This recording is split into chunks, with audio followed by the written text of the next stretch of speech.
मुख्यमंत्री शिवराज सिंह चौहान की अध्यक्षता में पाठ्य पुस्तक समिति की बैठक संपन्न हुई। ऊर्जा मंत्री राजेंद्र शुक्ल ने रीवा में स्व यमुना प्रसाद शास्त्री नेत्रहीन विद्यालय के विद्यार्थियों को उपकरण वितरित किए। और आदिम जाति कल्याण मंत्री और सीहोर जिले के प्रभारी मंत्री कुंवर विजय शाह ने शुक्रवार को सीहोर में चल रही राष्ट्रीय शालेय खो खो प्रतियोगिता में खिलाड़ियों से परिचय प्राप्त किया और उन्हें शुभकामनाएं दी। नमस्कार, एमपी लाइव के इस बुलेटिन में आप सभी का स्वागत है और मैं हूं सुप्रिया यादव। और हेडलाइंस के बाद आइए बढ़ते हैं खबरों की ओर। मध्य प्रदेश के माध्यमिक और प्राथमिक शिक्षा पाठ्यक्रम की राष्ट्रीय शैक्षणिक अनुसंधान और प्रशिक्षण परिषद सहित अन्य राज्यों ने सराहना की है। विशेषकर नैतिक शिक्षा, कृषि का व्यवहारिक ज्ञान, योग शिक्षा और वैदिक गणित जैसे नए विषय को शामिल करने के नए प्रयासों की कई राज्यों ने प्रशंसा की है। ये जानकारी मंत्रालय में मध्य प्रदेश पाठ्य पुस्तक स्थायी समिति की बैठक में दी गई। मुख्यमंत्री शिवराज सिंह चौहान ने बैठक में कहा कि बच्चों को प्राथमिक कक्षाओं से ही नैतिक शिक्षा दी जानी चाहिए। मुख्यमंत्री ने कहा कि समाज में वित्तीय को दूर करने के लिए नैतिक शिक्षा जरूरी है।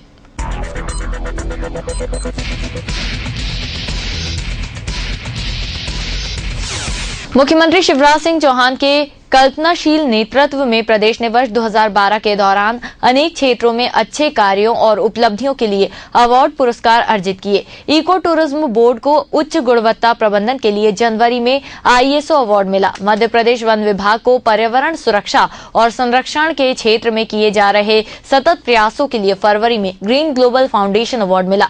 ग्वालियर जिले के जन मित्र समाधान केंद्र कार्यक्रम को राष्ट्रीय ई गवर्नेंस अवार्ड मिला। राष्ट्रपति ने मध्य प्रदेश को पर्यटन के क्षेत्र में 4 राष्ट्रीय उत्कृष्टता पुरस्कार मिले। पर्यटन का समग्र विकास, सर्वश्रेष्ठ प्रचार प्रसार सहित पर्यटन पर सर्वश्रेष्ठ फिल्म में पर्यटन स्थल के सर्वश्रेष्ठ नगरीय प्रबंधन का पुरस्कार प्रदान किया। ऐसे ही कई और उत्कृष्टता पुरस्कार प्रदान किए गए हैं।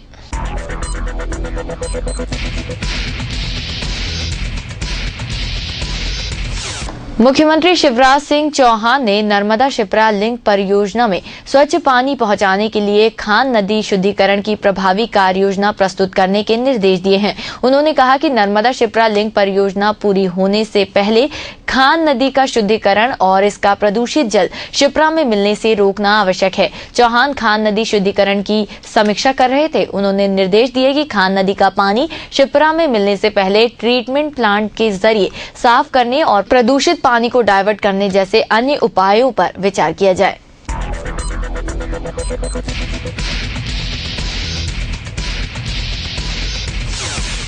वर्ष 2012 में ITI की प्रवेश क्षमता 54,540 और अल्प अवधि प्रशिक्षण कार्यक्रम की क्षमता 1,01,000 की गई। ये गत वर्ष की तुलना में 67% और 365% अधिक है। इसी वर्ष बनी तकनीकी शिक्षा और कौशल विकास नीति में प्रदेश को तकनीकी और कौशल विकास के हब के रूप में विकसित करने का लक्ष्य तय किया गया है। इसके लिए चुनी हुई संस्थाओं में कम से कम 6 पाठ्यक्रमों का संचालन शुरू किया गया। इन संस्थाओं में इंडस्ट्री इंस्टीट्यूशन, इंटरैक्शन सेल और उद्यमिता विकास केंद्र खोलने का निर्णय भी लिया गया।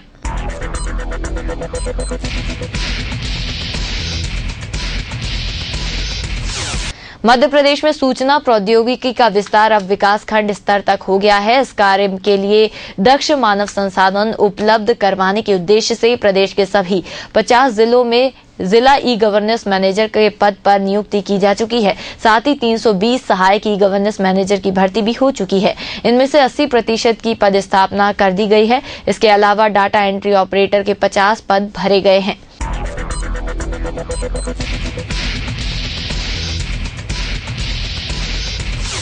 अब प्रत्येक शासकीय सेवक को वार्षिक अचल संपत्ति का विवरण निर्धारित समय सीमा में प्रस्तुत करना अनिवार्य होगा।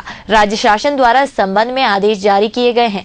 आदेश के अनुसार ये विवरण देना प्रत्येक कर्मचारी का व्यक्तिगत उत्तरदायित्व है। जो कर्मचारी अचल संपत्ति का अपना वार्षिक विवरण निर्धारित समय सीमा में प्रस्तुत नहीं करेंगे, उनके विरुद्ध आचरण नियमों के अंतर्गत अनुशासनात्मक कार्रवाई की जाएगी। आदेशानुसार 1 जनवरी से 31 दिसंबर 2012 की अवधि का अचल संपत्ति का वार्षिक विवरण 31 जनवरी 2013 तक अनिवार्य रूप से दिया जाना है। एमपी लाइव के इस बुलेटिन में फिलहाल इतना ही। आप देखते रहिए EMS TV न्यूज। नमस्कार।